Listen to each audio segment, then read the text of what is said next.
Au nom de Jésus, ça va être une bénédiction pour toi. Qui est en manquement? Écoutez bien, il faut marcher sur notre orgueil pour dire j'ai des difficultés, j'ai de la peine à arriver. Ou peut-être que j'ai eu dans le passé, puis je veux apprendre à être quelqu'un qui va ça. Écoute, il me reste encore des billets, là. Oui. Amen. Merci pour ton honnêteté. Les gros billets arrivent, ça. La bénédiction arrive. Tiens. Bon, là, je veux vous le donner, là. Vous watchez, là, autour d'elle. Yes. Oh, 20. The multiplication, dans le nom de Jésus. Bon, il m'en reste un. Qui est... Bon, ça a commencé, ça débloque, là, une fois que ça...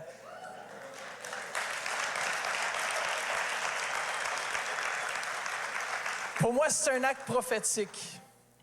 J'ai posé un acte prophétique devant Dieu et moi, je m'attends que vos finances vont être débloquées et que mes finances vont débloquer au nom de Jésus davantage.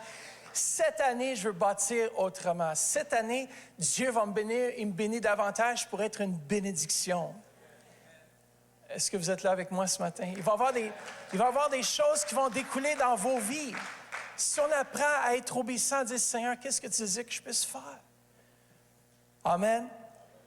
Alors, on va rentrer dans le message ce matin. Ça faisait partie du message, et je n'ai pas pour long.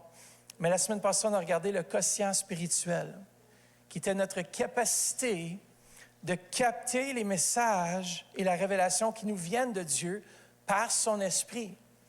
Les interpréter et quoi? Les appliquer.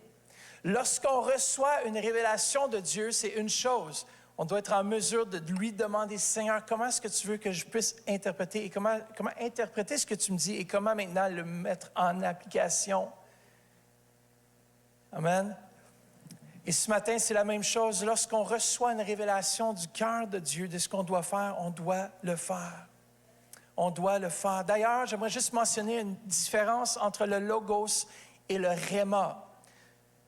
Et vous allez comprendre c'est quoi le rhéma et vous allez comprendre c'est quoi le logos. Le logos, c'est la parole de Dieu. Elle est éternelle et qui est toujours établie. C'est sa parole. Lorsque vous avez votre Bible devant vous, ça, c'est le logos. Ça a été écrit par le Saint-Esprit. Dieu a inspiré ceux qui l'ont écrit et c'est le logos de Dieu. Regardez bien, c'est quoi le rhéma?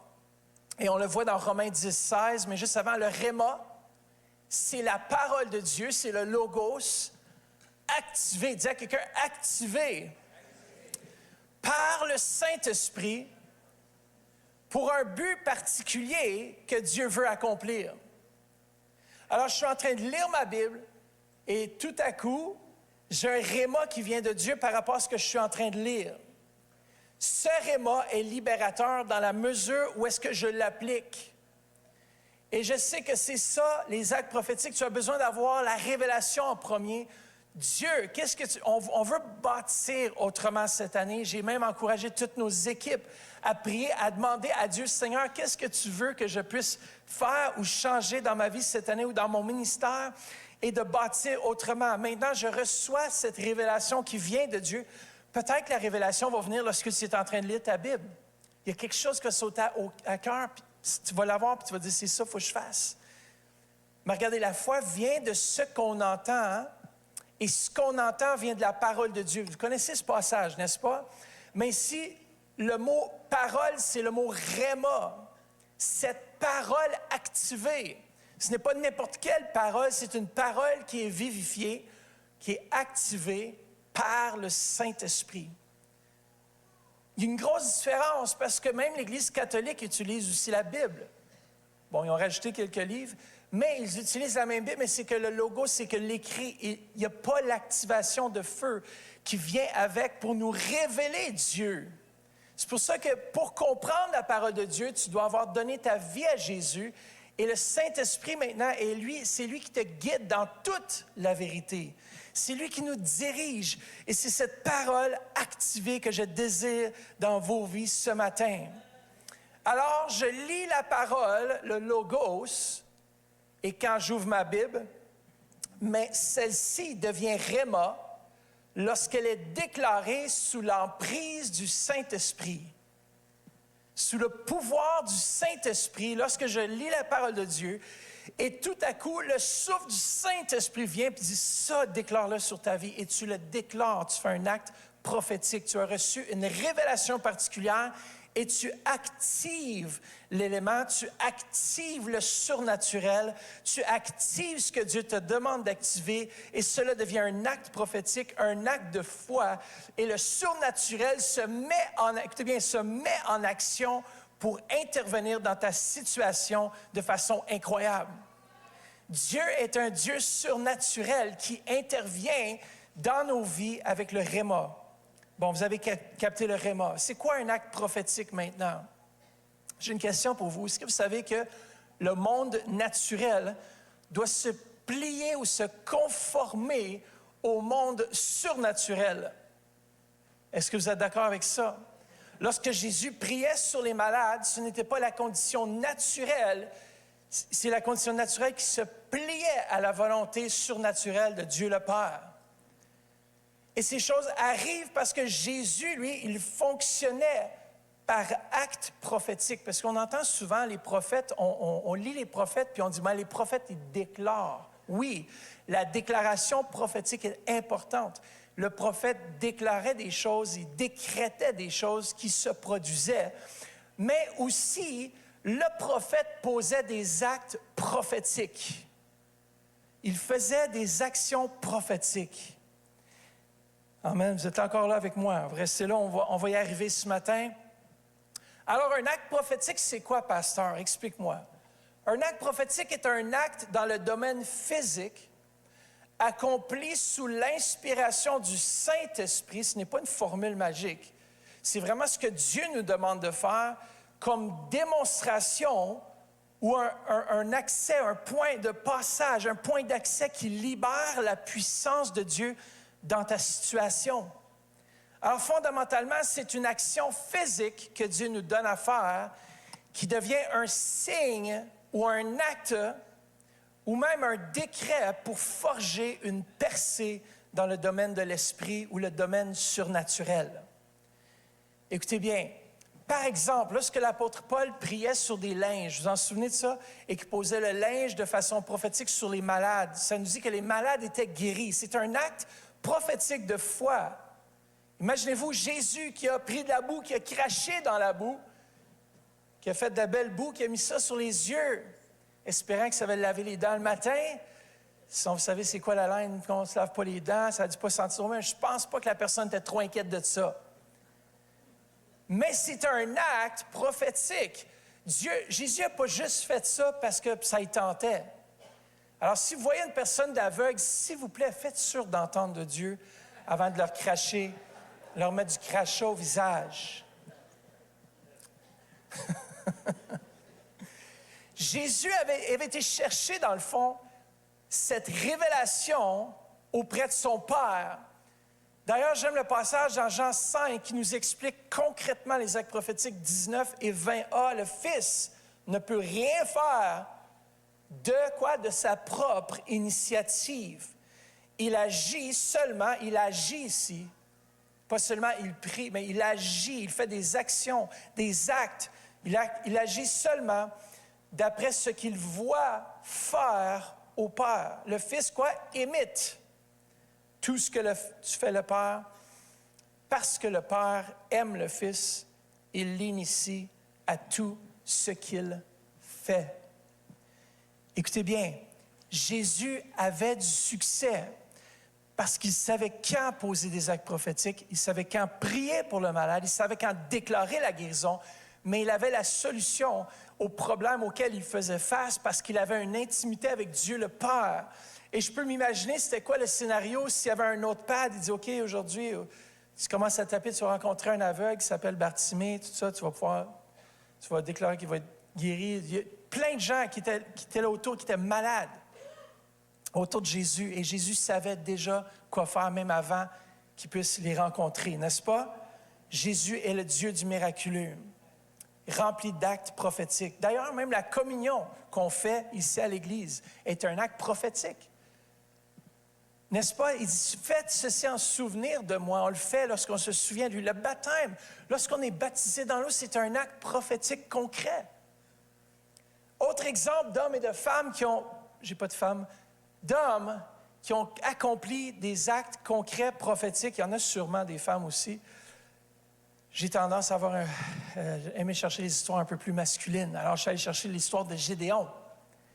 Gédéon, dans le naturel, il y avait quelque chose d'extraordinaire qui se passait, c'est que le peuple des Amalicites se formait contre Gédéon et contre le peuple d'Israël. Et Dieu donnait à Gédéon la stratégie incroyable. Imaginez-vous, là, tu es là, puis il dit, si tu fais ceci dans le naturel, tu vas déclencher une série d'événements surnaturels. Et c'est ce qu'il a fait.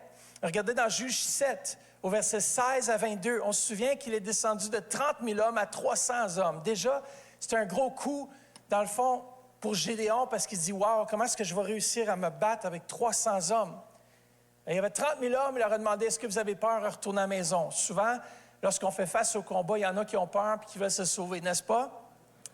C'est rare ceux qui ont assez de courage. À l'époque, c'était pas... je te lance un missile à 18 000 km comme Satan 2, là, qui vient juste d'être lancé par la Russie, par exemple. Ils font des tests et tout ça avec une fusée qui s'appelle Satan. Elle fait entre 15 et 18 000 km sans arrêt. C'est incroyable la distance. Alors, c'était pas comme ça les combats. C'était pas comme je pèse sur un bouton dans le confort de l'air conditionné dans une cabane au Texas. Puis je lance un missile. Non. À l'époque, c'était on a des épées, on y va. N'est-ce pas? Moi, je pense que notre frère Tony aurait aimé ça, vu cette époque-là, hein? Yes, j'aime ça agacer le monde un peu, là. Yes. Verset 19, Juge 7, verset 19 à 22. Gédéon et les 100 hommes qui l'accompagnaient parce qu'il avait divisé son groupe en 3. Il était 300 divisé en 3 groupes. Il dit ici qu'ils arrivèrent au bord du camp peu avant minuit. Alors qu'on venait de remplacer les gardes, ils sonnèrent de la trompette, brisèrent les cruches qu'ils avaient à la main. Les 3 groupes sonnèrent de la trompette et brisèrent les cruches, prenant de la main gauche la torche et de la main droite les trompettes dont ils devaient sonner. Ils s'écrièrent « À vos épées pour l'Éternel et pour Gédéon ». Tout en restant chacun à sa place, ils n'ont rien fait d'autre. C'était un acte prophétique. Dieu leur avait demandé de faire ça comme ça. Ils ont resté à leur place et le camp tout entier se mit à courir, à pousser des cris et à prendre la fuite. Lorsqu'on pose un acte prophétique que Dieu nous demande de faire, il y a quelque chose qu'on fait dans le naturel. Ils ont dû briser les cruches, ils ont dû allumer, rouvrir le flambeau, puis c'est ça, ils l'ont fait. Et regardez, le camp tout entier se mit à courir parce qu'il y avait quelque chose dans le surnaturel. Ça nous dit au verset 22, les 300 hommes sonnèrent une nouvelle fois de la trompette et dans tout le camp, l'Éternel fit en sorte que les hommes tournèrent l'épée les uns contre les autres. Lorsqu'on pose un acte prophétique concret que Dieu nous a demandé de faire, il y a quelque chose qu'on décrète dans le surnaturel et Dieu, tout à coup, il initie les anges parce qu'il leur a déjà dit, si vous voyez tel ou tel acte, c'est votre feu vert pour agir, pour intervenir. Il y a des anges qui sont en attente, qu'on décrète, qu'on déclare. Il y a des anges qui sont en attente, qu'on pose des actes prophétiques afin qu'on puisse avoir le succès dans le naturel. Même si dans le naturel, cela semble impossible, Dieu va nous diriger cette année et va nous faire poser des actes concrets, prophétiques. Moïse, man, j'aime Moïse. On voit que Moïse a fait plein d'actes prophétiques par l'entremise de Dieu qui lui a demandé de faire. Dieu lui demande, fais ceci, fais cela, dis à Aaron de faire cela, décrète cela. Et on le voit à travers les 10 plaies d'Égypte. On voit comment est-ce que Dieu est intervenu parce qu'il a posé des actes concrets prophétiques. Le premier, j'aime tellement, c'est qu'il a jeté son bâton par terre, qui est devenu un serpent, n'est-ce pas? Alors, les sorciers ont essayé de faire la même chose. Les sorciers ont seulement été capables de faire 3 des 10 plaies, d'ailleurs. Les sorciers aussi existent, ils volent un peu le surnaturel. Des fois, on a peur du surnaturel, mais c'est à Dieu qu'appartient toute source, tout pouvoir dans les cieux, sur la terre. Et on sait qu'il a jeté son bâton par terre, c'est devenu un serpent. Les sorciers de Pharaon ont fait la même chose, ont aussi jeté leurs 2 bâtons Mais c'était pour montrer un point, le serpent, le bâton de Moïse a avalé les deux autres serpents des sorciers. C'est redevenu un bâton, on le voit, je ne sais pas si vous avez déjà vu le film, il prend son bâton. Imaginez-vous, pour démontrer que Dieu est plus puissant que tout serpent, que tout scorpion. Lorsqu'on pose un acte prophétique, lorsqu'on est obéissant à la voix de Dieu, il y a quelque chose dans le surnaturel qui est débloqué. Il lui a juste dit, jette ta canne par terre. Il a juste jeté la canne et paf, tout à coup, c'est devenu un serpent. Imaginez-vous, moi j'aurais été surpris, wow. Je sais qu'il y a bien du monde qui n'aime pas les serpents ici, n'est-ce pas? Surtout ceux qui ont vécu dans des pays où est-ce qu'il y a des serpents venimeux dangereux. Ici, au Canada, ils sont très, très, très rares. Je pense qu'il y a un spécimen venimeux, puis on ne le voit jamais, il se cache. Imaginez-vous, là, jette le serpent, jette le bâton, ça devient un serpent. Moi, c'est comme, oh boy. T'es sûr qu'on fait la bonne chose ici? Lorsqu'il a changé l'eau en sang, dans Exode 1, verset 7, 19, il dit, l'Éternel dit à Moïse, ordonne à Aaron, prends ton bâton et tends ta main sur l'eau des Égyptiens. Et l'eau s'est tournée en sang. Comment? Lorsqu'il a fait un acte prophétique concret, il s'est passé quelque chose, mais il y avait l'acte qui devait venir avant le concret. Dieu, il veut nous utiliser et va nous utiliser. Il a besoin de nous pour poser cette année des actes prophétiques concrets. Et je m'en viens à qu'est-ce que vous allez pouvoir faire maintenant dans ces actes prophétiques-là. Je vais même donner des exemples de notre équipe, qu'est-ce qu'ils ont fait. La même chose avec les grenouilles. L'Éternel dit à Moïse, dis à Aaron. Ça, c'est quoi? Parce que Moïse était trop chicken pour parler pour lui-même. Moïse avait la révélation de Dieu, puis il disait à Aaron quoi faire. Il avait la capacité, mais Dieu a permis d'utiliser Aaron pour s'appuyer. On a besoin des appuis des fois, hein, même des fois on se sent faible, on ne se sent pas capable. Il dit, dis à Aaron de faire cela. Pourquoi est-ce que Dieu n'allait pas parler directement à Aaron? Parce que Dieu respectait l'autorité. Un autre point. L'Éternel dit à Moïse, dis à Aaron, encore pour les moustiques. Après, il y a les mouches venimeuses. Et j'arrête là, il y en a eu plusieurs. Plusieurs situations où est-ce que Dieu a dit, dis, fais, déclare, fais ceci, fais cela. Écoutez bien ça, chaque acte prophétique est un acte de foi qui déclenche une série d'événements surnaturels pour changer le cours du naturel et nous donner un avantage. Come on! Un avantage. Les actes prophétiques naissent ou viennent d'une parole réma ou d'une révélation qui vient de Dieu, un flash dans notre QS. Notre quotient spirituel est activé, on reçoit une révélation, Dieu nous dit d'agir d'une telle façon, on le fait et tout à coup, il y a le surnaturel qui intervient. Par exemple, tu es un sportif. Exemple, prends de l'huile, bénis l'huile. C'est un exemple, hein, si Dieu vous demande de le faire, puis tu mets un petit peu d'huile sur le ballon avant que je l'ajoute. Personne ne te voit, tu mets ça dans tes poches. Amen. Merci, Join. C'est moi qui vais l'avoir le plus souvent parce que le ballon, il va avoir une attirance par l'onction à mon pied. Et puis une attirance au but, l'autre côté. Il y a des actes prophétiques qu'on peut accomplir dans nos vies qui, si Dieu nous les montre. Par exemple, maman, papa, vous avez de la difficulté avec vos enfants, prenez son prochain drap de lit, par exemple.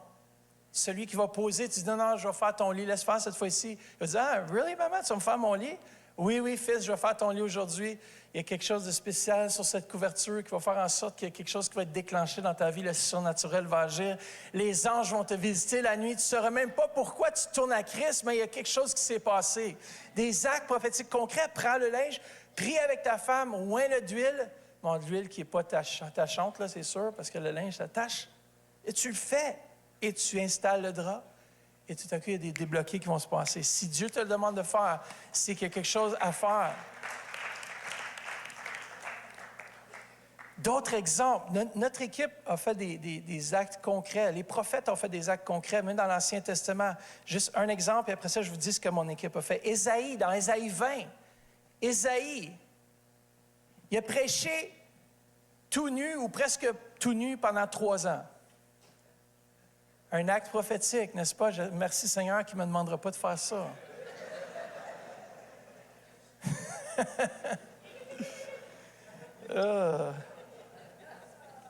Quand les mots ne suffisent pas, un petit mime prophétique répété régulièrement et le message passe, n'est-ce pas?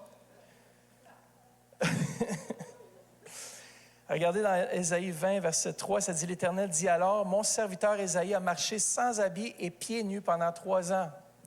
C'était un signe et un présage contre l'Égypte et contre l'Éthiopie. » Il y a des actes prophétiques concrets comme ça qui sont incroyables, juste phénoménales. Ézéchiel, par exemple, a dû se coucher 150 jours sur le côté gauche et 40 jours sur le côté droit, attaché avec des cordes pour qu'il ne puisse pas se retourner ou bouger de sa position.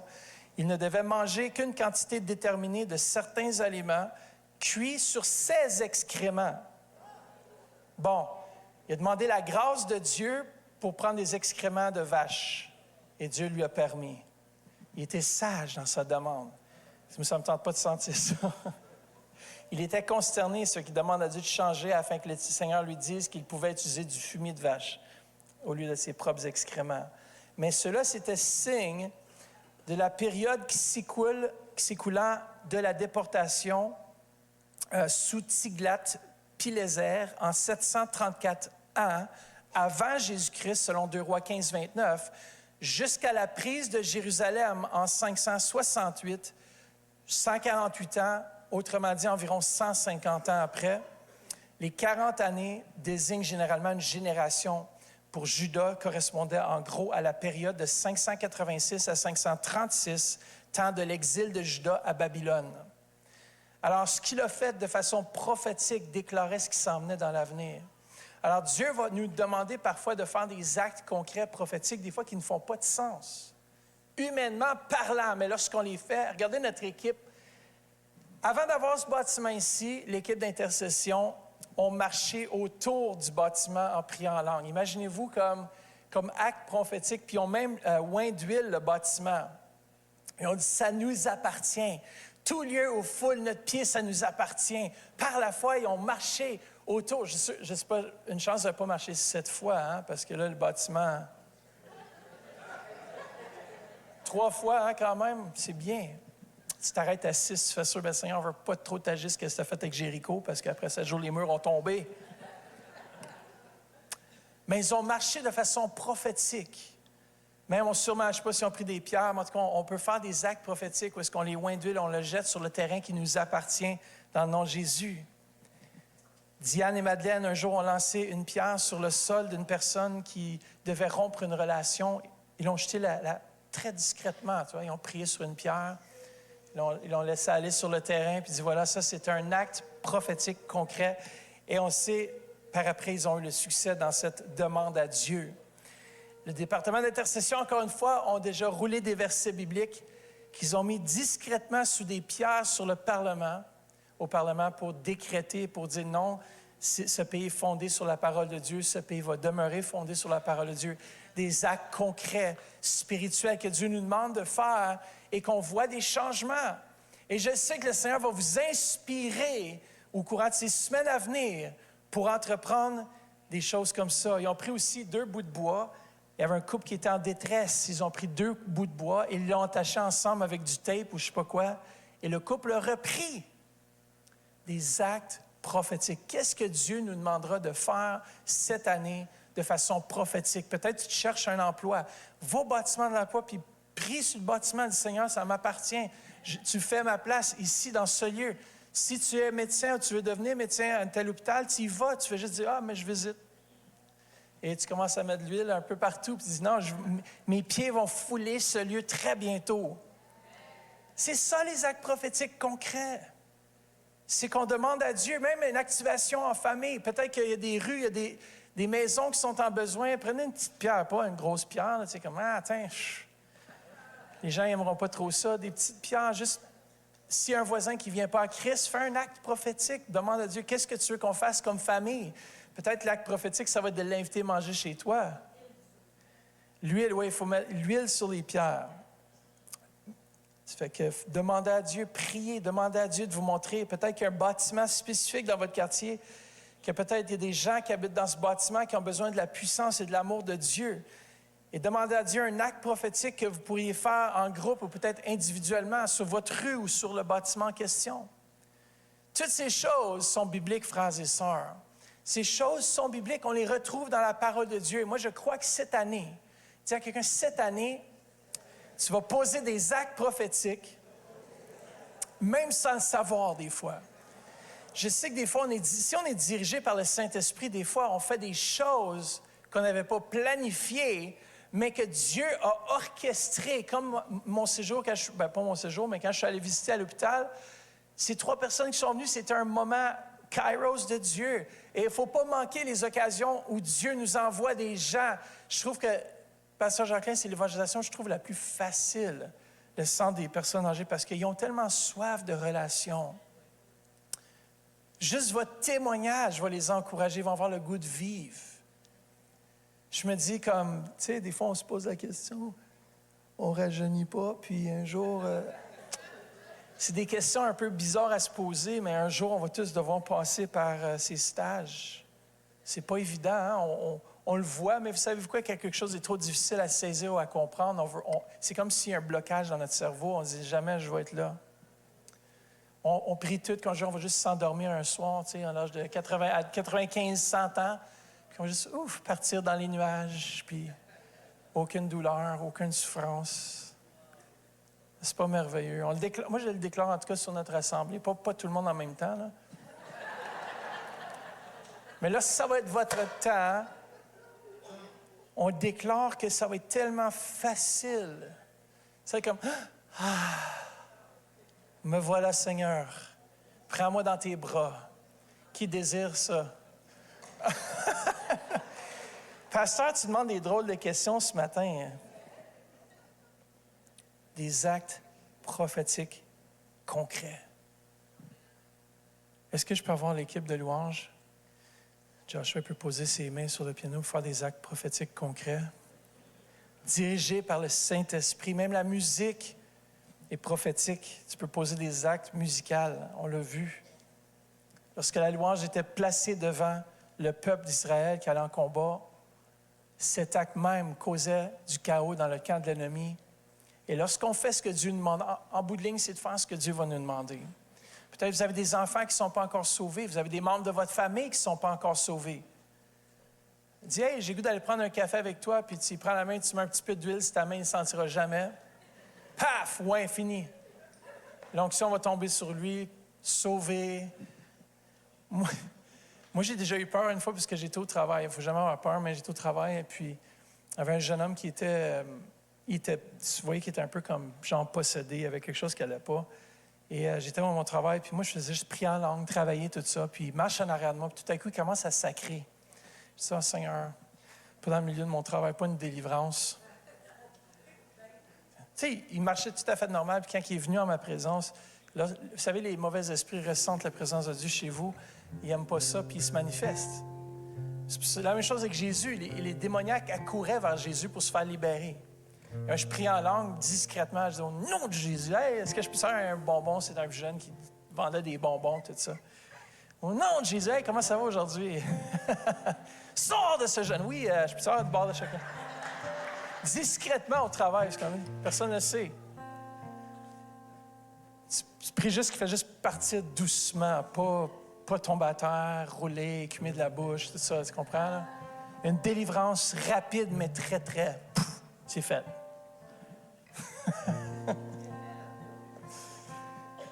Il y en a qui aiment ça, l'action, là, ça roule à terre, tout le monde se demande ce qui se passe au travail. Non, juste doucement, fais-le, Seigneur.